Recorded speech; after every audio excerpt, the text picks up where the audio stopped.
And it is Saturday. God, I'm just recording these like day after day, but there's big news. Big freaking news. It's Saturday, July 7th, 2018. And this is Guy's Daily Drive.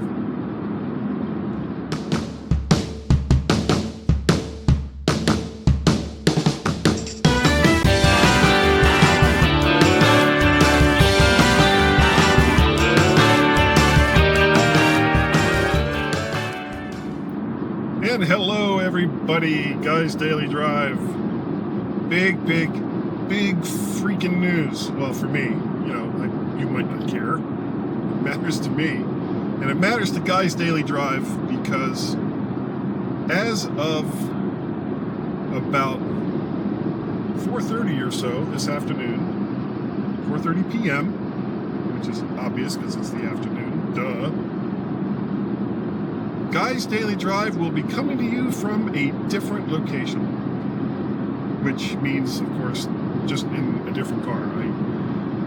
Finally, after hemming and hawing and looking and going places and turning things down and dealing with salesmen all the time and blah, blah, blah, blah, blah, blah, blah, finally got the Kia Soul that I wanted.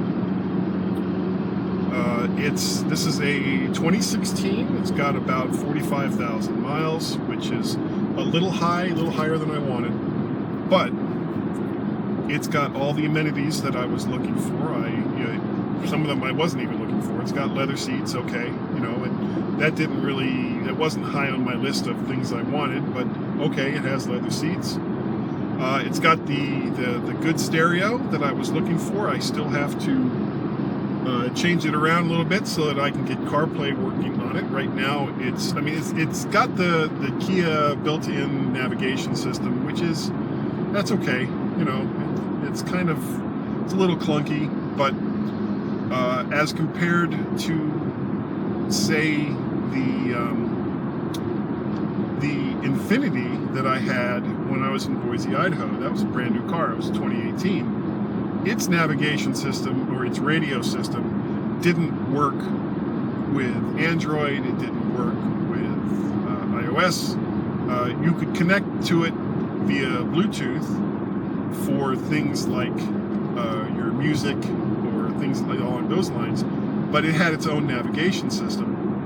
And quite honestly, it was terrible. It was an awful system. Hard to use, hard to figure out, buttons that would take you in places that you couldn't quite figure out where it was you wanted to go. And honestly, by the time you figured out how to put in whatever it was, you could have just pulled out a friggin' map and figured it out for yourself. So the Kia navigation system isn't bad. It is pretty straightforward.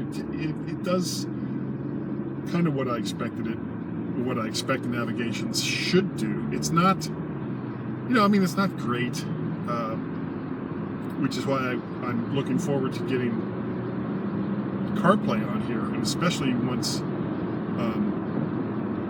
once iOS 12 comes out, and CarPlay will be able to be used with Waze and other applications. So I'm looking forward to that. But this is the 2016 Kia Soul. It's Fathom Blue. It's kind of weird. It's got a white top, so it's almost kind of two-tone. So you got a white top, and then just below the roof line, it's blue, or it's a very dark blue. I don't know if I would call this blue. It's more of a light black, maybe, but it is what it is. And it's a very good-looking car. It just feels good.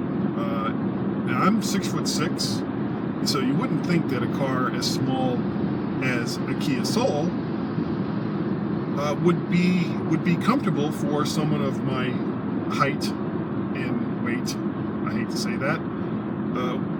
Would be comfortable, but in all honesty, it is very, very comfortable. I'm quite happy with how I fit into this car. And it's not that much different from the 2018 that Tracy and I rented last month, 2 months ago, when I first started looking at these cars. So anyway, I've got this car. Got it at a pretty good price. Spent most of the day at the dealership getting to a pretty good price. Let them talk me into a couple things that I really wasn't all that hyped on. But it was like, okay,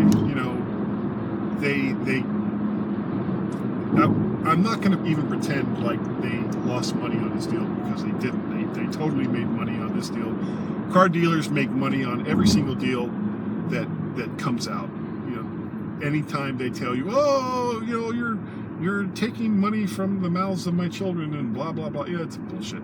Sorry, it's nonsense.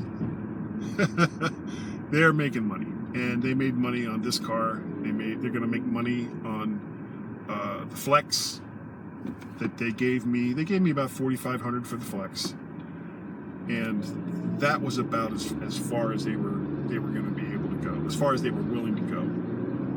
And it took a while to get them to that. Originally, they only offered me like $3,200, so I got them up another $1,300 on that. So, something to look for when you go to dealerships is anytime they start trying to quote you Kelley Blue Book for your trade-in, or Kelley Blue Book for whatever car it is you're going to buy, don't listen to that. Kelley Blue Book is at the very best, a baseline for what the car is that you want to buy, what that's worth in the car that you're trading in. If you have a trade-in, for what that's worth. For the most part, it's pretend.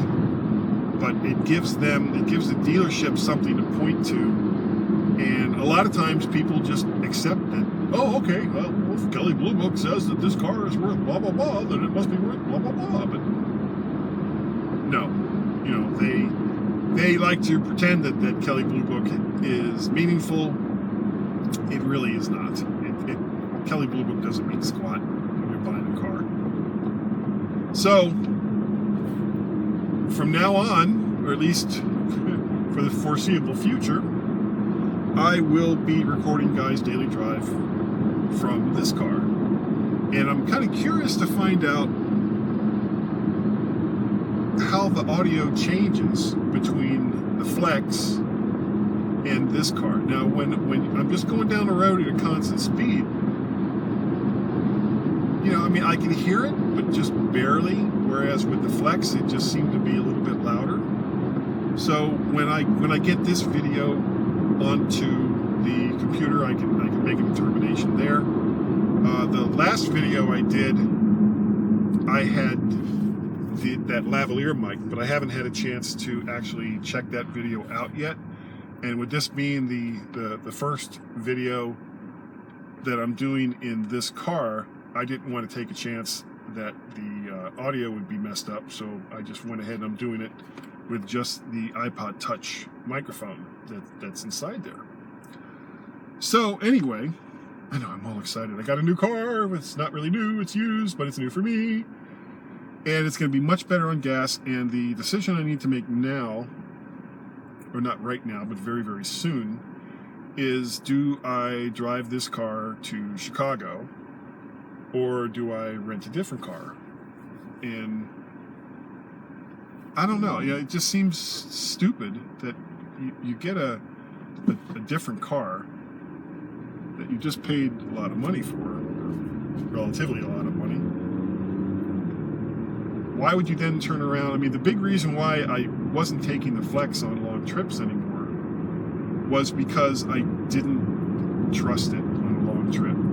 It had nearly 126,000 miles, and at some point, I just didn't want to get broken down someplace and then have to deal with that with everything else that's going on. The thing about a rental car is if the rental car breaks down, you call the company that you rented the car from, and hopefully within a relatively short amount of time, they bring you a new car.